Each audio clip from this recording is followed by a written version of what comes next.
Imagina una lluvia que no moja. Una lluvia que al entrar en contacto con la piel no resbala en forma de gotas, sino que... Que te disuelve directamente. Exacto. Que desgarra la estructura misma de la materia, o sea, a nivel subatómico. Imagina una tormenta capaz de derretir el tejido de la realidad, pero no con esa furia caótica de un desastre natural, ¿sabes?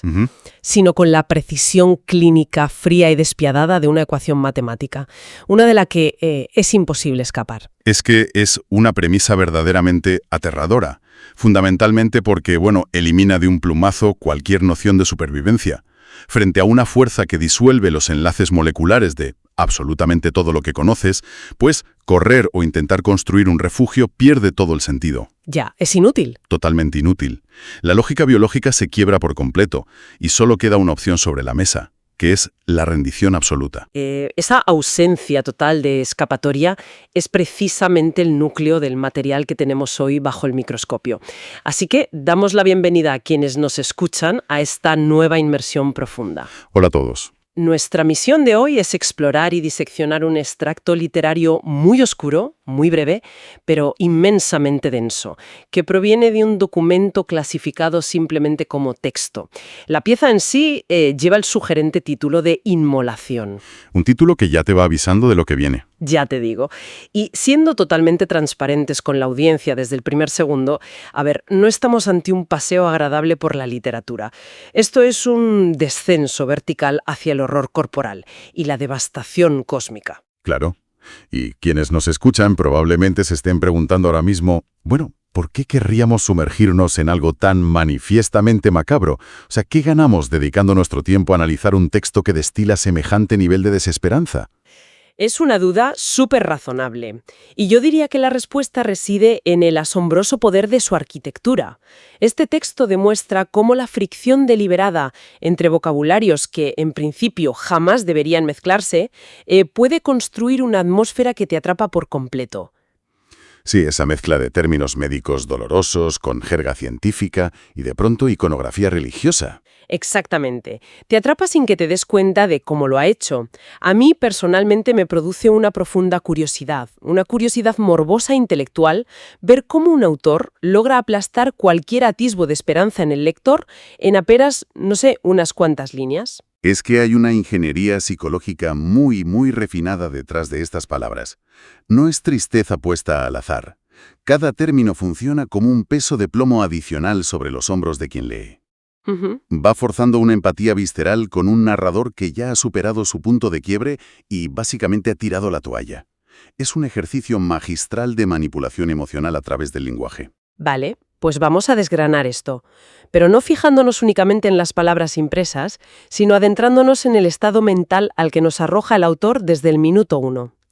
Empezamos en un nivel microscópico, encerrados en la prisión del propio cuerpo. El nivel más íntimo del dolor, sí. Sí. El narrador arranca describiendo unas, y cito, extremidades laceradas por un infierno gangrenoso. Hablamos de una carne que se está pudriendo de manera activa, mientras la persona sigue plenamente consciente de ello. Desde el punto de vista clínico, la gangrena es la necrosis de los tejidos, ya sea por falta de riego sanguíneo o por una infección bacteriana muy severa. ¡Ostras! Sí, es, de manera literal, la muerte instalándose y avanzando por un organismo que todavía respira. Pero lo curioso es que el texto no se conforma con el mero diagnóstico médico de esas laceraciones. No, que va más. Inmediatamente expande esa podredumbre al entorno. Nos habla de un río de la putrefacción. Es decir, el dolor físico individual se desborda y acaba contaminando todo el espacio por el que transita este narrador. Y es precisamente aquí donde la reacción del narrador a mí me deja de piedra. Porque frente a esta agonía física tan extrema, o sea, el instinto primordial de cualquier ser vivo, sea humano o animal, es aferrarse a la supervivencia. Claro, luchar. Luchar, gritar, buscar desesperadamente una orilla, aplicar presión sobre la herida. Sin embargo, el verbo principal que ancla esta escena es una renuncia. El narrador dice textualmente: «Dejo que el río de la putrefacción me degrade hasta mis penurias, surcando como cadáver las tristezas ofuscadas». Es una imagen fuertísima. Brutal. Es como observar un tronco inerte, pesado y empapado, que se deja arrastrar dócilmente hacia la cascada de un vertedero tóxico. Y, tengo que hacer de abogada del diablo aquí. Me cuesta un poco ver la profundidad filosófica en esto. ¿En qué sentido?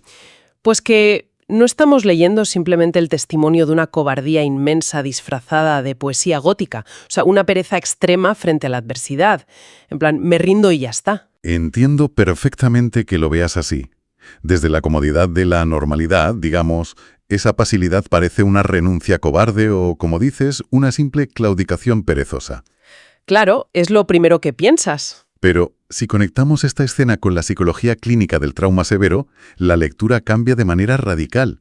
Lo fascinante aquí es que el texto describe con una precisión milimétrica la respuesta neurobiológica ante un dolor ineludible y prolongado. Ah, vale. Piensa en esto. En la psicología popular, todos conocemos las respuestas de lucha o huida ante una amenaza, ¿verdad? Sí, las descargas de adrenalina que te preparan para pelear o salir corriendo de ahí. Exacto, pero existe una tercera respuesta evolutiva, que es menos comentada pero igual de real, la parálisis. Lo que en inglés se conoce como el freeze response o incluso el colapso total mediado por el nervio vago dorsal. Ostras, ¿te refieres a ese momento en que el sistema nervioso se sobrecarga tanto por exceso de estímulos dolorosos que literalmente decide apagar los interruptores para proteger la mente? Precisamente eso. Cuando un organismo evalúa, de forma subconsciente, que la amenaza es insuperable y que el dolor de mantener la resistencia es infinitamente mayor que el dolor de someterse, pues el cerebro desconecta la agencia, desconecta la voluntad. Madre mía, es como un cortocircuito. Totalmente. Pensemos en el síndrome del desgaste profesional llevado al extremo absoluto, el burnout profundo, o en víctimas de situaciones límite prolongadas en el tiempo sin esperanza alguna de rescate. Claro, donde ya no puedes más. Llega un punto de quiebre estructural donde soltar el timón ya no es pereza.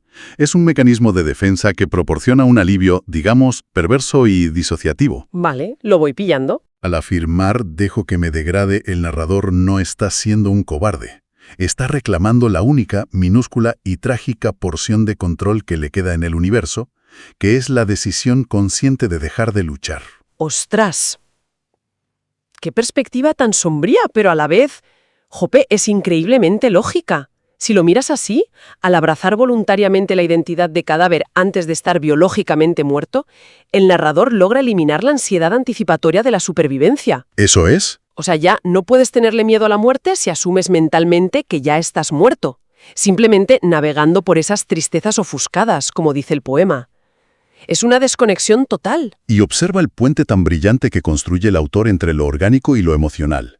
Ese río tóxico no solo degrada la piel, el músculo o el hueso, lo degrada, cito, hasta sus penurias. O sea, que la putrefacción física de las extremidades gangrenosas actúa como un espejo implacable de la desintegración de la propia identidad emocional.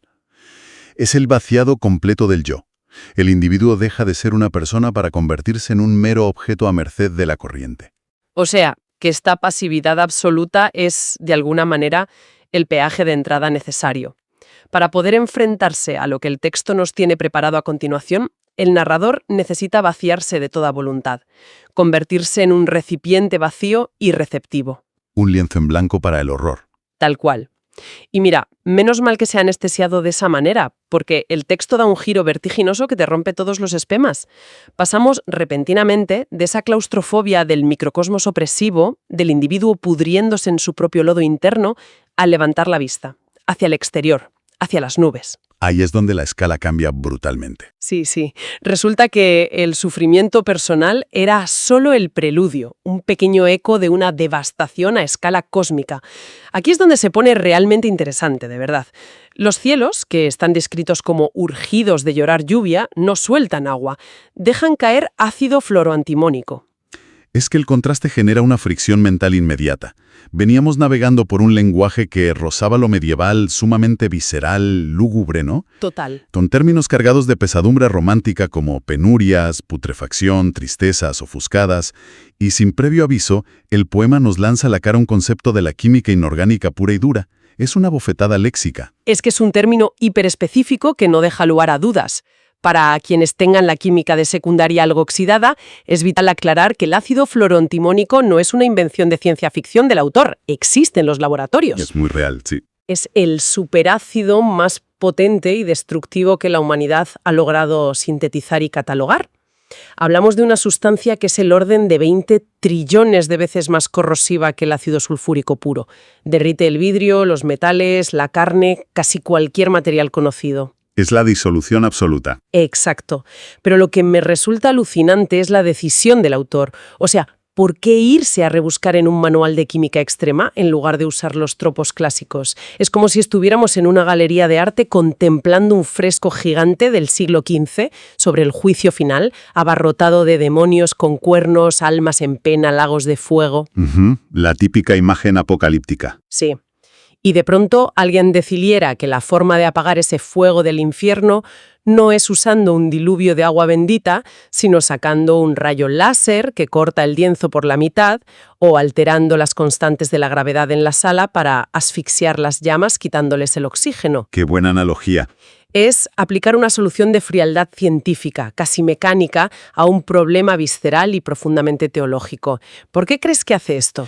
Bueno, yo estoy seguro de que la extensión de esa metáfora mecánica es perfecta para ilustrar lo que ocurre aquí. Si el autor hubiera recurrido al clásico fuego apocalíptico, la lectura emocional del texto sería completamente distinta. El fuego es un elemento vivo, pasional, caprichoso. Claro, el fuego danza, necesita oxígeno, cambia con el viento. Exacto. El fuego tradicional del infierno o de la retribución divina implica ira. Sugiere el castigo de una deidad antropomórfica que, básicamente, está furiosa con sus creaciones. Sin embargo, un superácido fabricado en laboratorio es la antítesis de la pasión. Ya, es pura formulación. Es clínico, es frío, es inexorable. El ácido no odia a aquello que destruya, no siente ira hacia el pecador, simplemente obedece a su naturaleza química sin remordimientos ni moralidad. Y destruye mediante un mecanismo de protonación, ¿verdad? Tengo entendido que obliga a sus propios protones a unirse a las moléculas de todo lo que toca, forzando una tensión insoportable en los enlaces hasta que se rompen. Literalmente desgarra la estructura atómica desde dentro. Esa es la descripción exacta del proceso, sí. Es que no es que te queme, es que te desintegra a nivel fundamental. Fuerza una inestabilidad estructural tan masiva y repentina que la materia pierde la capacidad física de mantener su forma. Se deshace en sus componentes más básicos. Y eso nos proporciona una pista crucial cuando observamos qué exactamente lo que este superácido está derritiendo en el poema. A ver. Las líneas nos dicen que las gotas caen y disuelven las carcasas de núcleos curtidos por la vileza. Me detengo ahí. En esa palabra, vileza. Es un término que sugiere una maldad intrínseca, moral. Ya no estamos hablando de una destrucción ciega y aleatoria, como podría ser un meteorito impactando contra la Tierra por azar orbital. Hay un objetivo claro aquí. Es una demolición quirúrgicamente dirigida contra la corrupción. Imagina algo, un alma, una sociedad o un mundo que se ha vuelto tan profundamente perverso que ha desarrollado una carcasa. Una costra protectora. Sí, una armadura emocional y moral endurecida por el tiempo, el cinismo y la repetición constante del mal. La vileza se ha fosilizado. Madre mía. Llegados a este punto de dureza, un simple arrepentimiento ya no sirve. Un fuego purificador clásico resbalaría sobre esa costra. Se requiere el solvente más penetrante y destructivo de la existencia para atravesar esa coraza y disolver la maldad enquistada hasta llegar a su mismo núcleo. Es que es sobrecogedor imaginar el universo entero sometido a este proceso químico de disolución forzada. Porque además, el efecto de esta lluvia no se detiene en aniquilar lo moralmente corrupto. Se desata una onda expansiva, una reacción en cadena incontrolable. Arrasa con todo. Sí. El texto habla de una extensa colisión de éteres apocalípticos. Y a ver, históricamente, en la filosofía y la ciencia antigua, el éter no era un gas cualquiera. Se consideraba el quinto elemento, la quinta esencia. Era el material puro e incorruptible del que estaban formadas las esferas celestiales, donde residían los dioses. De lo intocable, vamos. Eso es. Pero aquí, bajo esta lluvia, incluso esa sustancia divina, inalcanzable y perfecta, se está resquebrajando y colisionando contra sí misma. Es que todo el tejido de la realidad colapsa simultáneamente, desde la carne infectada de gangrena en ese microcosmos personal hasta los éteres celestiales en el macrocosmos. Y lo hacen porque, como dictamina el poema, ceden ante la ley última de una colosa destrucción. La ley última. Quiero que pongamos el foco en esa palabra clave. Ley. No estamos ante un accidente cósmico, un fallo del sistema o el capricho temporal de un dios vengativo. Claro. Al igual que las leyes de la termodinámica, el electromagnetismo o la gravedad, esta aniquilación total se nos presenta como un principio fundamental y fundacional que rige este universo literario. Es una regla inquebrantable de la física apocalíptica. O sea, frente a una ley de esa magnitud, todo tiene la obligación matemática de doblegarse. Exactamente. Vaya imagen más absolutamente desoladora. Hemos presenciado el colapso absoluto de la materia y del espíritu, disueltos indiscriminadamente por un ácido imparable dictado por una ley física ineludible. Hemos llegado a la disolución total del entorno. O sea, no queda absolutamente nada en pie. Nada. Todo el lienzo ha sido borrado por el solvente. Y claro, esto nos obliga a plantearnos una gran incógnita. ¿Qué ocurre cuando el polvo metafórico se asienta? ¿Qué podemos encontrar entre las humeantes ruinas de este colapso molecular? El texto concluye con una imagen que encierra una paradoja enorme. El final es tremendo. Nos dice que, en las ruinas, quedan, y cito, en las palmas crucificadas del destino decapitado, la semilla de su cruenta inmolación. Llegamos al clímax simbólico absoluto del poema. Son, sin duda, las líneas con mayor carga y complejidad de todo el texto. Totalmente de acuerdo. Es el punto exacto de convergencia donde todas las líneas de tensión que hemos ido deshilachando, el trauma psicológico, la aniquilación científica de la materia, la imaginería religiosa, todo colisiona en una sola imagen de cierre. Entonces, ¿qué significa todo esto a nivel conceptual? Quiero que nos detengamos en la brutal contradicción de términos que el autor ha colocado aquí. Por un lado, nos presenta un destino decapitado. Si entendemos que el destino es la ruta trazada, la flecha del tiempo, el propósito final hacia el que todos los eventos se mueven, pues decapitar ese destino significa matarlo irreversiblemente. Es cortarle el futuro. Claro, es extirparle la cabeza, quitándole la dirección, la conciencia o la capacidad de guiar el futuro. Nos habla de un final de trayecto estéril, ciego y definitivo. Pero justo ahí, descansando en las palmas de esa entidad cósmica muerta, encontramos una semilla. Ahí está la paradoja. Y biológicamente hablando, una semilla es la antítesis literal de la muerte. Es la promesa latente de crecimiento, el origen de la vida, el inicio innegable de un nuevo ciclo vital. Entonces, ¿cómo conciliamos un destino que no tiene cabeza ni futuro con un objeto que es el origen mismo del futuro? Es una pregunta excelente. ¿Acaso el texto nos está insinuando sutilmente que, de forma retorcida y cruel, el fin absoluto de todo es solo el pistoletazo de salida de un nuevo ciclo de sufrimiento interminable? Esa dualidad que señalas plantea una pregunta fundamental y nos obliga, por fin, a mirar de frente y decodificar el título de la obra, que a fin de cuentas es la auténtica llave maestra del poema. Inmolación. Claro, el título siempre es clave. El problema es que solemos usar la palabra inmolación un poco a la ligera. La clave está en no confundir inmolación con una simple destrucción accidental o con un asesinato. ¿Vale? En la tradición histórica, antropológica y religiosa, inmolar es un acto de sacrificio ritualístico muy específico. Implica ofrecer una víctima, muchas veces a través de la purificación por el fuego o la destrucción total del cuerpo, para cumplir un propósito mayor ya establecido. Ajá. Se hace para apaciguar a una fuerza superior o para expiar una culpa colectiva. O sea, que no es morir por estar en el lugar equivocado en el momento equivocado cuando cae el meteorito. Hay una intención deliberada detrás de la aniquilación, un diseño previo. Exacto. Y esas palmas crucificadas que menciona el verso final no dejan ningún margen para la duda. La crucifixión es el símbolo universal por excelencia del martirio, de la tortura pública y del sacrificio predeterminado y aceptado. Claro, el mártir asume su destino. Eso es. Lo que el poema nos revela en este último suspiro, en un giro casi cruel, es que todo lo que hemos leído anteriormente, o sea, el individuo dejándose pudrir en el río, los cielos llorando ácido flúor antimónico, la disolución de los éteres, nada de eso fue una serie de eventos trágicos y fortuitos. ¿No me digas? Fue un ritual perfectamente coreografiado a escala cósmica. El destino no fue trágicamente interrumpido por el apocalipsis.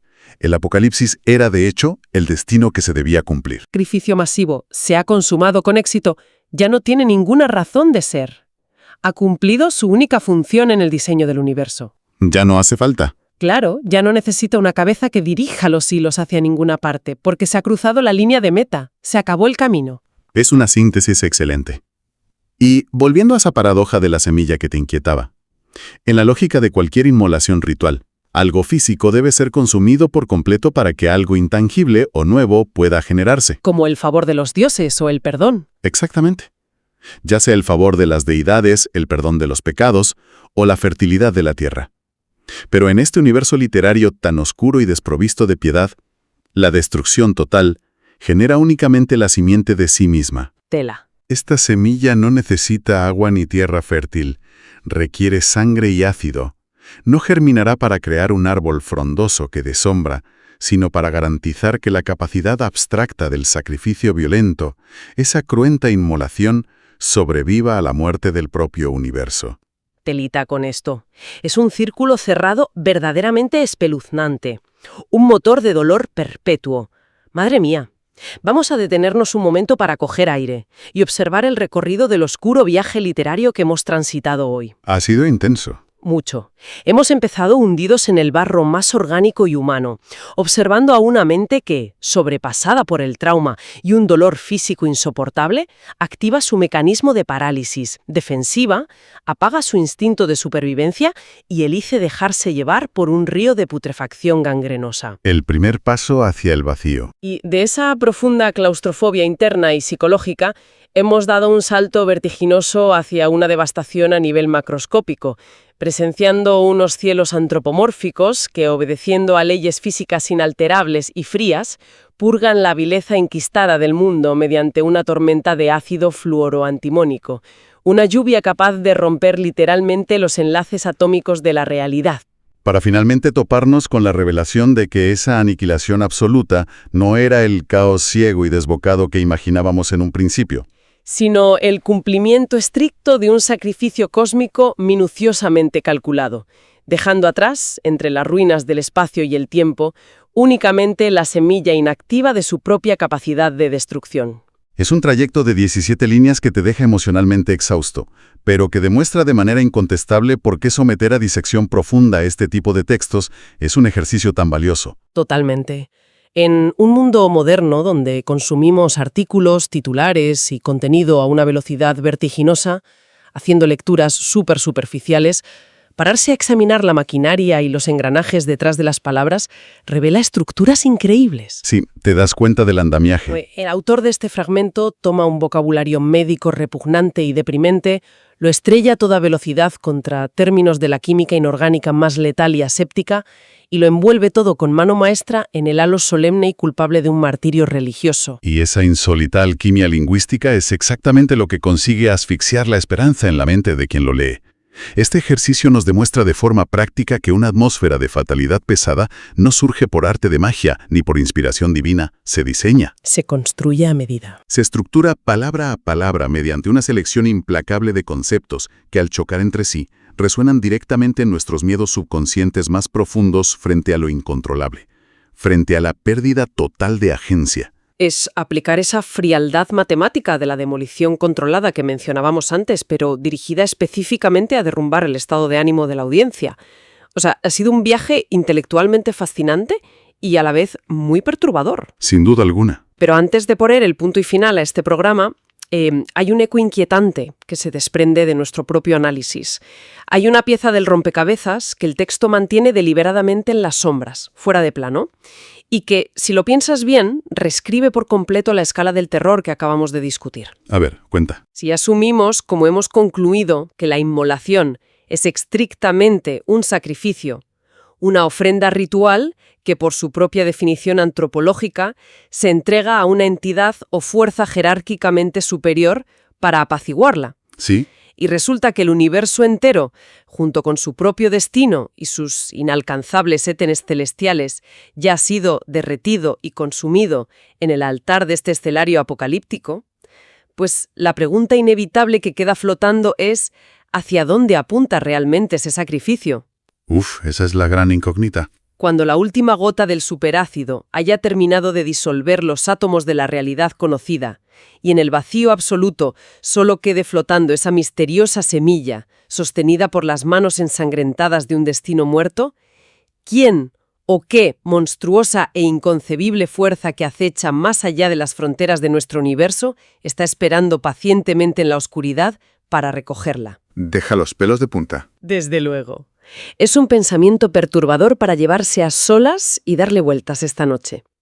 Muchísimas gracias a quienes nos escuchan por habernos acompañado y prestado su tiempo en esta intensa travesía analítica. Nos adentraremos en nuevas y quizá menos apocalípticas fuentes muy pronto. Hasta la próxima. Un saludo. Hasta pronto.